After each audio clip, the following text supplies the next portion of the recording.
Hi, thank you for watching Digging to China. I'm Longshan. In early December, authorities in the Yangtze River Delta have activated emergency response systems to combat the latest round of COVID-19 cases found in major cities in the region. All patients were diagnosed with mild COVID-19 symptoms caused by the Delta variant. In Zhejiang province, 41 people tested positive for novel coronavirus infection between Sunday, December 5 and Wednesday, December 8. There were 18 in Ningbo's Zhejiang district, 18 in Shaoxing's Shangyu district, and 5 in Hangzhou, the provincial capital. Alibaba's headquarters is in Hangzhou as well. Zhejiang province has conducted the nucleic acid test in 1.33 million residents in the 3 cities. The move followed the detection of more than a dozen local cases traced to a funeral. Since then, all residents have been directed to stay home, vehicles have been ordered off the roads, and all factories have been told to shut down, except for those necessary for combating COVID-19 or ensuring necessities such as food and medicine, according to a statement posted by the Shangyu district government on its verified social media account. Weddings are suspended while funerals require permission from the local government and must be limited in size. Since last week, there have been 3 rounds of mass testing. Zhejiang province is a major industrial and export hub, one of the wealthiest regions in China. In mid-December, at least 17 manufacturers in Zhejiang had announced within the space of a week that they were suspending production because of new COVID-19 cases. Textile dye maker Run2 said that all of its subsidiaries had gradually stopped producing dyes, auxiliaries, and chemical ingredients since December 9.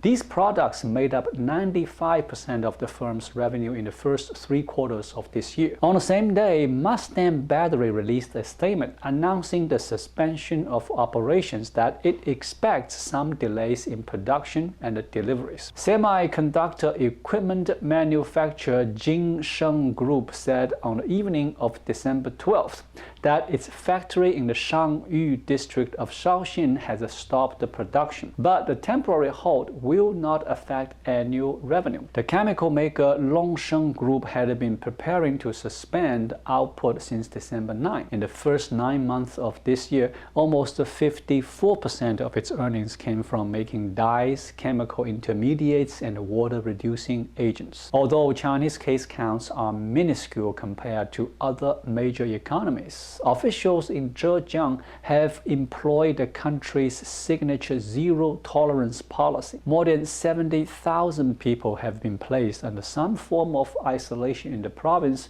while more than 465,000 face other restrictions, officials have said. These may include health monitoring and bans on using public transportation or leaving their home districts. Data from flight tracker VeriFlight showed that hundreds of flights cut off out of Hangzhou had been cancelled. The flare-up could take up to 40 days to subside, with manufacturers possibly resuming work only after the Lunar New Year holiday in February. 2 years since China reported its first COVID-19 case in Wuhan, the government still tries to fight the virus with lockdowns, mass testing, and quarantine wherever it emerges. Constant disruptions to local business and people's lives have added to recent headwinds for the economy. Last year, China's draconian lockdown measures helped restart the economy well ahead of other major nations, which meant a boost to its export.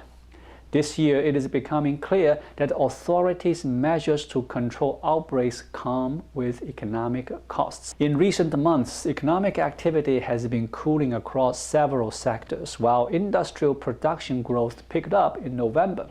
Consumption and investment continued to weaken, and it was partially due to the strict COVID-19 policies. Chinese port and border cities have been hit particularly hard this year as waves of infections triggered rounds of lockdown. In August, Ningbo Zhoushan port was closed after the detection of a single COVID-19 case. Dozens of ships that are bound for Western market had to line up and sit idle. Hangzhou, a city bordering Russia, has conducted over a dozen rounds of mass mass testing since late November, detected more than 500 COVID-19 cases. Local businesses and the residents said that their lives have been on pause since November 28th.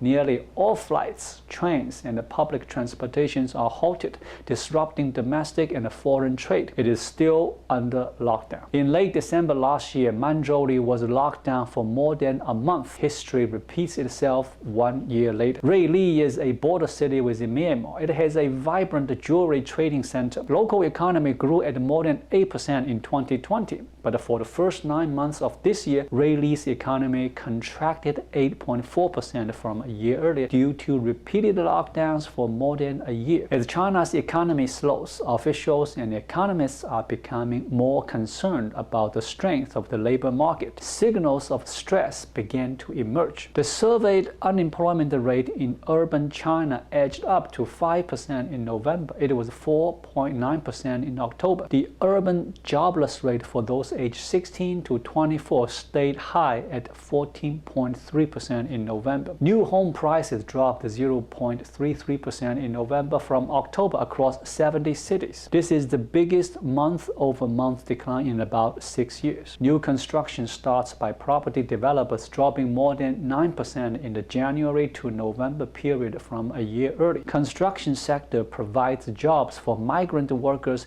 and boosts China's demand for commodities. The latest economic data point to a further slowdown in China's economy that began to sputter in the third quarter. Power outage, sporadic COVID-19 outbreaks hit production and consumption. The downturn in the property market also weighed on the economy. At the Central Economic Work Conference concluded on December 10th, China's top leadership emphasized stability as the top priority for the economy next year, signaling a shift in policy. As a matter of fact, the 5,000 words official news release contains 25 words of stability, twice as much as last year. This is very telling. Will Chinese Communist regime learn to live with COVID-19 virus? We'll see. Thank you for watching. Please leave a comment and subscribe to my channel. Just click the subscribe button right here.